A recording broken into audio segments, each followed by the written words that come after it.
নমস্কার। আজকের টপিক হচ্ছে আমাদের প্রথম প্রেম, দ্বিতীয় প্রেম, তৃতীয় প্রেম। সত্যি কি এরকম কিছু আছে যে প্রথম প্রেম, দ্বিতীয় প্রেম, তৃতীয় প্রেম? আমার মনে হয় না এটা যে প্রথম প্রেম বলে কিছু আছে এবং তৃতীয় প্রেম বলে কিছু আছে, মধ্যখানে দ্বিতীয় বলে কিছু আছে। প্রেম মানুষের জীবনে একবারই হয়, সেটা কখন হবে, কার সাথে হবে, কিভাবে হবে, সেটা আমরা কেউ জানি না, কেউ না। কিসের সাথে হবে? মানুষের সাথে হবে, না ঈশ্বর প্রেম জাগবে মনে, নাকি কোনো বৃক্ষ প্রেমী হব আমরা? এটা আমাদের একদম কি বলুন তো চিন্তা ভাবনার বাইরে, আমরা জানি না। বা কোনো মানুষ যার প্রেমে একদম পাগল হয়ে যাব। সত্যিকারের যখন প্রেম আসে না জীবন, তখন একটা অন্য রকম চোখ হয়, সব কিছু সুন্দর লাগে, সব কিছু ভালো লাগে। তখন মানুষের যে ছ্যান ব্যাপারটাই, মানে ছ্যানছ্যানানি আর কি যেটাকে বলে, সেটা আর থাকে না জীবনে। অনেকেই বলবে, না আমি এরকম না, আমার জীবনে এরকম কোনো ঘটনা, আমি বেশ কয়েকবার প্রেমে পড়েছি। না, সেগুলো প্রেম ছিল না, সেগুলো ঘটনা ছিল। প্রথম প্রেম, দ্বিতীয় প্রেম, তৃতীয় প্রেম, এগুলো হচ্ছে ঘটনা। অথবা কারোর সাথে আপনার ব্রেকআপ হয়ে গেছে, আপনি বলছেন আপনার তার সাথে প্রেম ছিল, ব্রেকআপ হয়ে গেছে, ওটা ঘটনা অথবা দুর্ঘটনা, যেটার জন্য আপনি মনে মনে দুঃখ পান। আপনার মনে খুব দুঃখ সৃষ্টি হয়েছে সেই ঘটনার।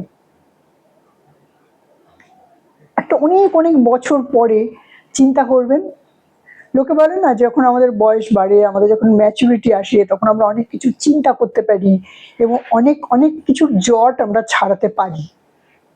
পারি তো? আমরা সকলেই পারি। আমাদের জানেন তো পারার কোনো ক্ষমতার কোনো শেষ নেই, কিন্তু আমরা সেগুলো এক্সপ্লোর করি না, ভয় পাই।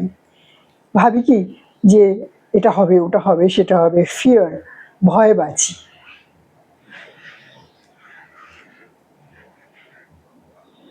প্রেম যখনই আসুক, যে সময়ই আসুক, যে বয়সে আসুক, যে বস্তুর প্রতি আসুক, মানুষের প্রতি আসুক, যার কিছু, যে কোনো কিছুর প্রতি, সেটা সাদরে গ্রহণ করবেন।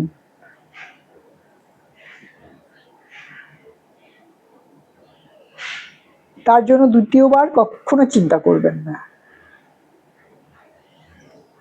জানেন তো, এটা এমন একটা স্বর্গীয় অনুভূতি, যেটা আপনার মধ্যে যখন সঞ্চারিত হবে, আপনি আর কোনো খারাপ কথা জীবনে ভাবতে পারবেন না। অনেকে বলে যে ওই মেয়েটি বা ওই ছেলেটি যখন প্রেমে পড়ে এবং ব্যর্থ হয়, খুব ভেঙে পড়ে এবং আপনার জীবনের সমস্ত আশা আকাঙ্ক্ষা ছেড়ে দেয়, আর তার সংসারের প্রতি কোনো মানে সংযুক্তিকরণ থাকে না। বা কেউ কেউ ধরুন মনে করে যে তার জীবনটাই সে শেষ করে দেবে এবং দেয় কেউ। আমি বলবো এটা একটাও প্রেম ছিল না, এগুলো একটা ঘটনা ছিল, সেই ঘটনার পরিপ্রেক্ষিতে দুর্ঘটনা। প্রেম সবসময় মানুষকে বাঁচিয়ে রাখে, প্রেম সবসময় মানুষকে একটা অন্যরকম সুখানুভূতি দেয়। সেটা কি করে মৃত্যু দেবে? যেখানে মনে প্রফুল্লতা আসে, সেই ঘটনায় কখনো কি এরকম ঘটনা ঘটতে পারে যে তার আর জীবনের প্রতি কোনো আকর্ষণ থাকবে না, তার কোনো দিকে নজর থাকবে না, তার সব কিছু খারাপ লাগবে? হতে পারে না। আমাদের একটা প্রেম সম্পর্কে একটা ভুল ব্যাখ্যা আমরা নিজেদের মধ্যে নিজেরা পোষণ করি এবং যুগ যুগ ধরে এরকম নানান রকম গল্প গাছা অনেক কিছুতে আমরা এগুলো জেনেছি, শুনেছি। ঘটনা এবং দুর্ঘটনাটাকে, কোনো কিছুর প্রতি আকৃষ্ট হওয়াটাকে আমরা প্রেম বলে ব্যাখ্যা করি। প্রকৃত প্রেমে শুধু সুখ আর সুখ, আনন্দই আর আনন্দ।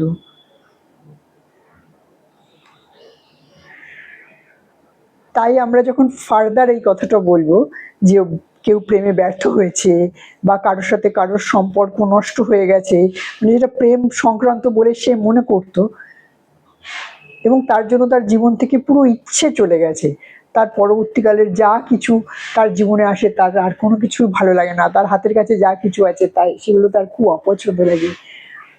আমি একদম গ্যারান্টি দিয়ে বলতে পারি এগুলো শুধু আকৃষ্ট, মোহ এবং ঘটনা, এবং ঘটনার যেরকম একটা মানে প্রত্যেক ক্রিয়ার যেমন সমান এবং বিপরীত প্রতিক্রিয়া থাকে, সেরকম একটা ঘটনা ঘটেছে, সেই ঘটনাটার পরিপ্রেক্ষিতে তার মন খারাপ হয়েছে বা সে একটা কোনো কঠিন ডিসিশন নিয়েছে, এইটা প্রেম না। প্রেম সবসময় মানুষকে ভালোবাসতে শেখাবে। সব কিছুর মধ্যে সে সুন্দর দেখবে।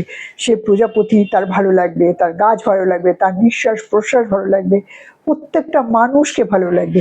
ইউনিভার্সে যা যা কিছু আছে সব কিছু সে ভীষণ ভীষণ স্বর্গীয় অনুভূতির সাথে সে সেগুলোকে গ্রহণ করবে এবং সবার মধ্যে সেগুলো সঞ্চারিত করবে। তাই ঘটনা বা দুর্ঘটনাকে আর প্রেম বলে আখ্যা বা ব্যাখ্যা করার আর কোনো জায়গা আমাদের কাছে অন্ততপক্ষে রইল না। ভালো থাকবেন, আবার অন্য একটা ভিডিও নিয়ে আসবো। ভালো লাগলে লাইক করবেন, শেয়ার করবেন। পরম পিতার কৃপায় প্রত্যেকে ভালো থাকুন এবং প্রত্যেকের জীবনে একটা সত্যিকারের প্রেমের অনুভূতি সে ফিল করুক এবং জগৎকে সুন্দরভাবে দেখুক, এই কামনা করে আজকের আমার ভিডিওটা শেষ করছি। নমস্কার।